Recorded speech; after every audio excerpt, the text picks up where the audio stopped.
Hey, everybody. Welcome to this week of our Town Hall series hosted by Certified PA Consulting. I'm Kasey D'Amato, president of Certified PA Consulting, and I have a guest here today, Kathryn Werner, because we are talking about our PA practice ownership series. Kathryn is a PA who owns her own practice. She's actually an expert consultant on our team, and she helps other people learn how to start and grow their practice as a PA, as an NP, and even as a physician, really, a lot of these concepts would apply. So we're excited to start this series. It's brand new this year, talking about PA practice ownership. Often, common questions that come up. For those of you who don't know, at Certified PA Consulting, we are a team of experts. We started in 2009. We started helping people understand salary negotiations from a business perspective and understanding contract terms, how to negotiate win-win outcomes and think like a boss, which will drive you to much bigger and more successful outcomes than thinking like an employee in your negotiation process. And then we've expanded over the years to have more programs for business, starting a practice. We have programs for people starting non-clinical businesses, which is my background. I'm a PA, but I own non-clinical businesses. And we have programs for side hustles, for burnout, for career changes, and everything in between, all the professional issues that were not taught in PA school, we have available. We have lots of free resources and free videos. So make sure you like this video, subscribe to our YouTube channel, and check out our other resources at certifiedpaconsulting.com. And today we're talking with Kathryn about PA practice ownership, because that's this series, but we're talking about 4 ways to know if you are ready to be your own boss and start your own practice. So this is really exciting. So many people say to Kathryn, well, how did you get started? What did you do and how did you know? Or they might say, I'm interested in starting a practice. I would like to be my own boss. So what are 4 ways these videos are designed to be nice, quick, easy takeaways. 4 quick and easy ways to know if you're ready to be your own boss and ready to start your own practice. And I'll hand it to Kathryn to share with you her pearls as an experienced PA practice owner. Yeah, so I think there are 4 really important things that I kind of walk people through in coaching or consulting when we start having this discussion of is PA practice ownership something I can do? And the first question I get is usually about the legal aspects and supervision requirements. So that's one thing that we really want to do when we're kind of assessing the feasibility of practice ownership is assess what the legal requirements and collaboration requirements are where you're looking at owning a practice. And the nice thing is, nowadays you're not constrained to your state because a lot of states do have different legal requirements that would make it harder. I don't know of any that would make it completely impossible, but there are definitely states that are easier than others. Corporate Practice of Medicine Acts and some of the legal limitations on us as PA owners are not favorable in all states. In other states, it's going to be a lot easier. And with virtual medicine, we can work around that a lot of times.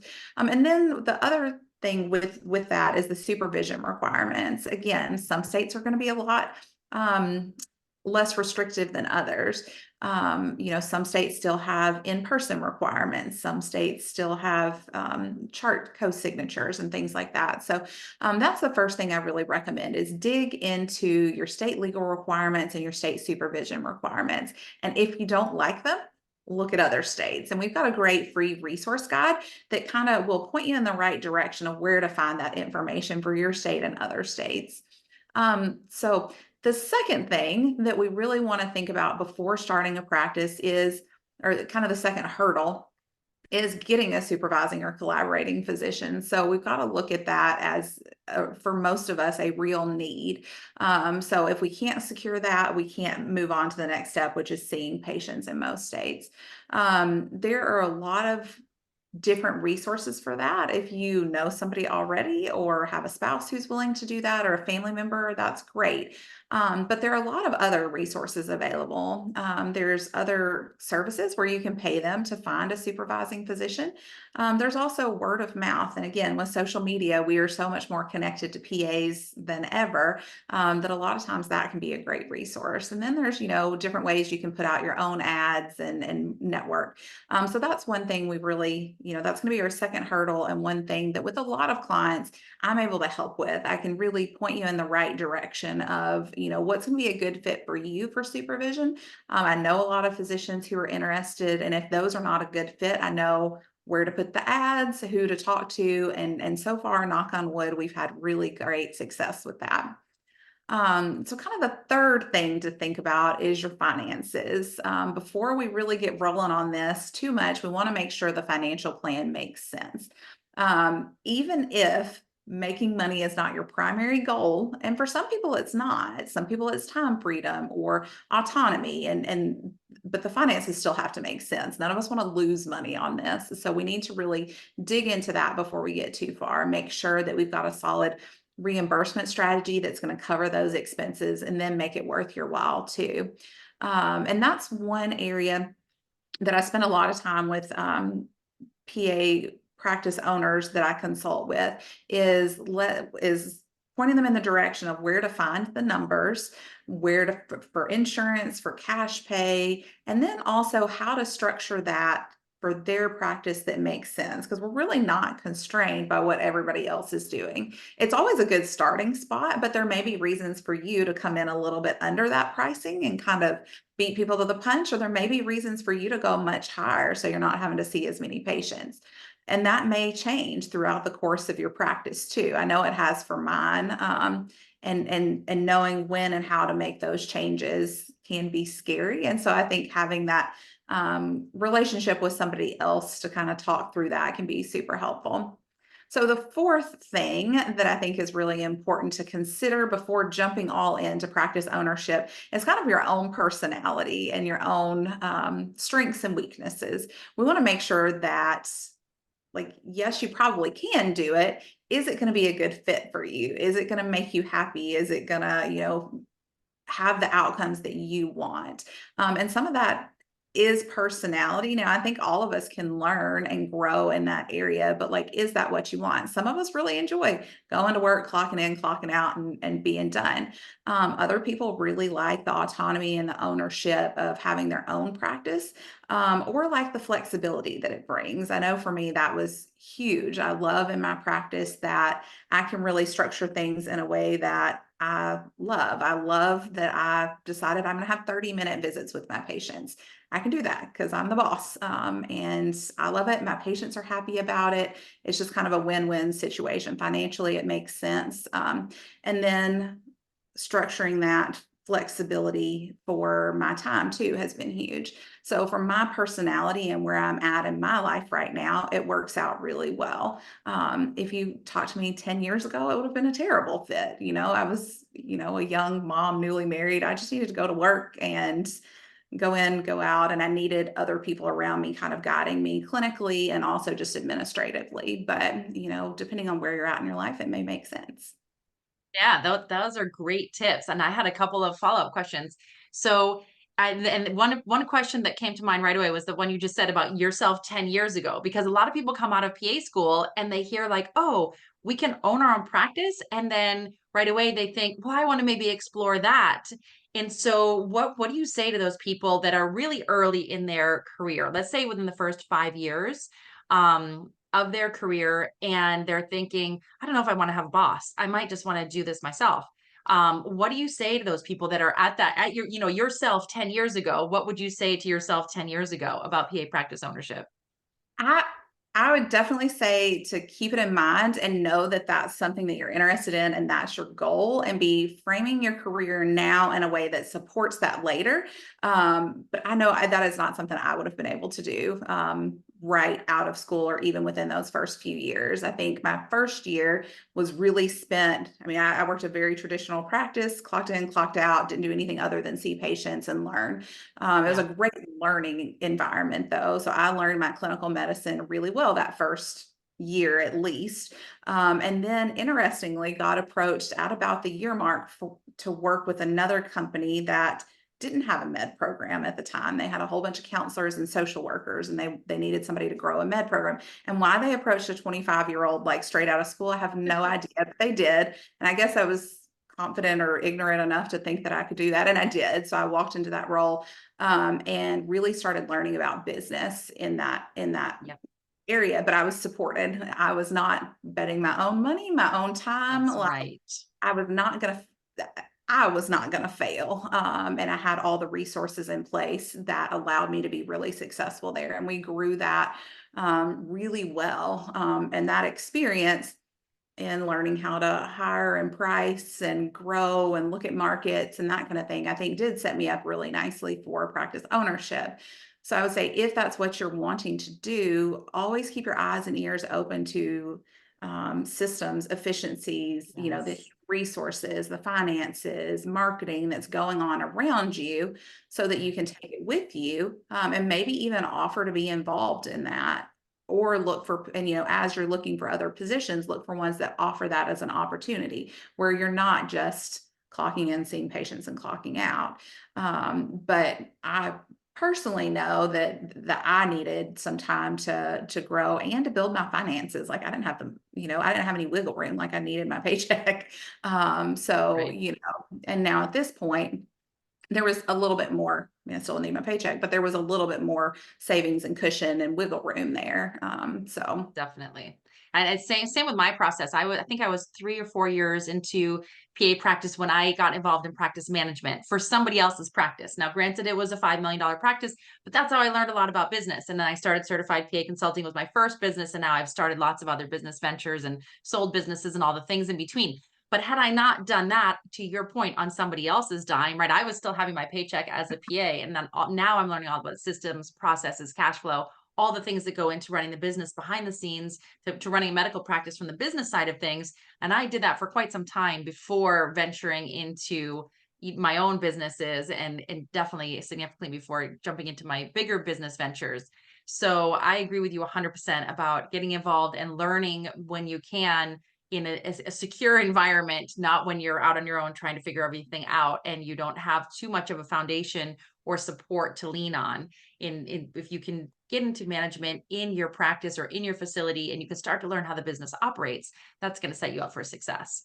My one yeah. other question I had was about the finance. How do you know when to set your prices low or high? You said for you it changed over time. How do people know?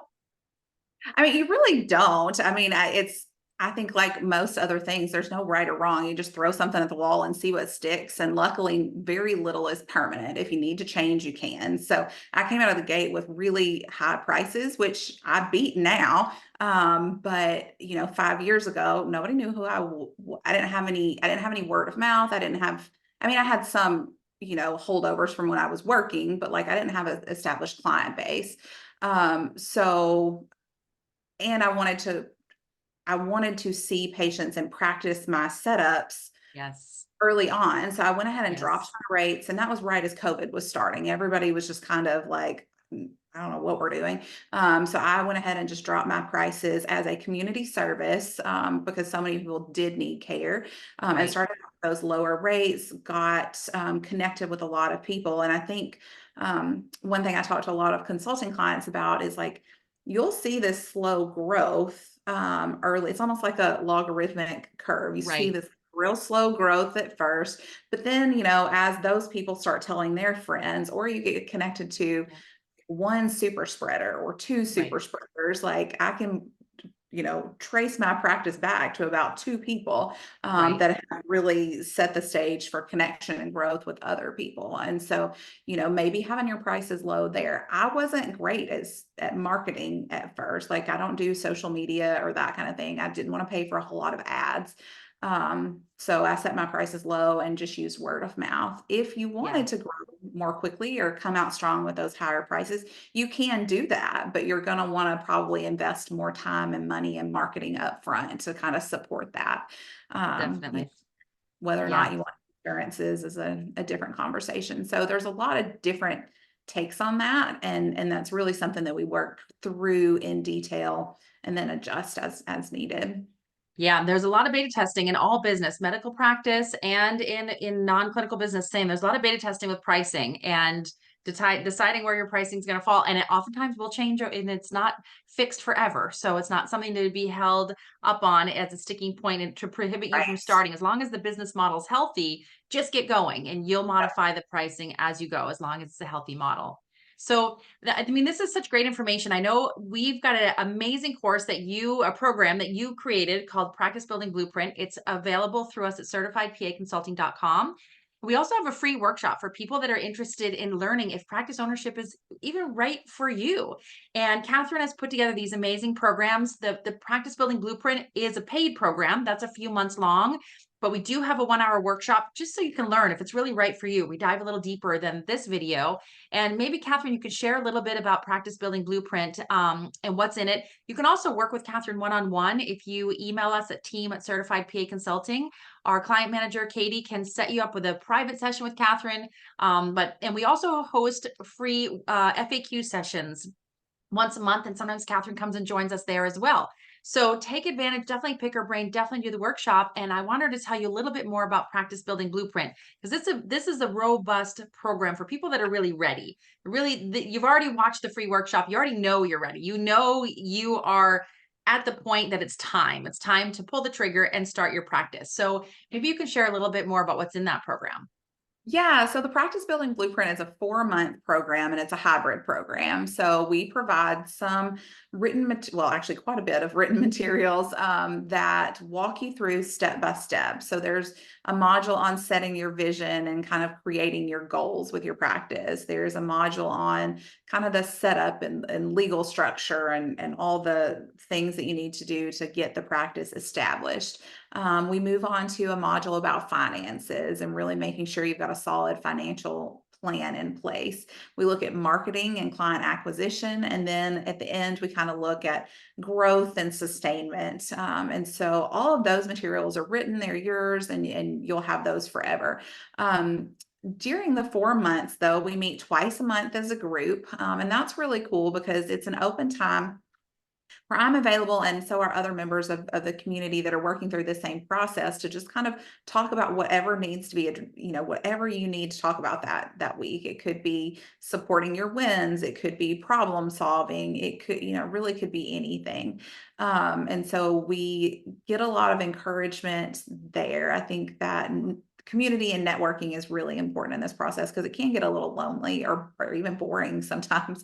And so having that is great. And then there's 2 one-on-one meetings with me just individually. So I usually meet with people at the beginning of their program to really make sure I understand what your goals are so that in those group meetings, I'm keeping that in mind and making sure that we're, kind of considering those. And then either towards the middle or the end, just whenever you need it, we'll meet back again and just really can dive into any individual issues that may be a little bit more involved than in the group, or towards the end we can kind of create a very specific plan for you, going forward.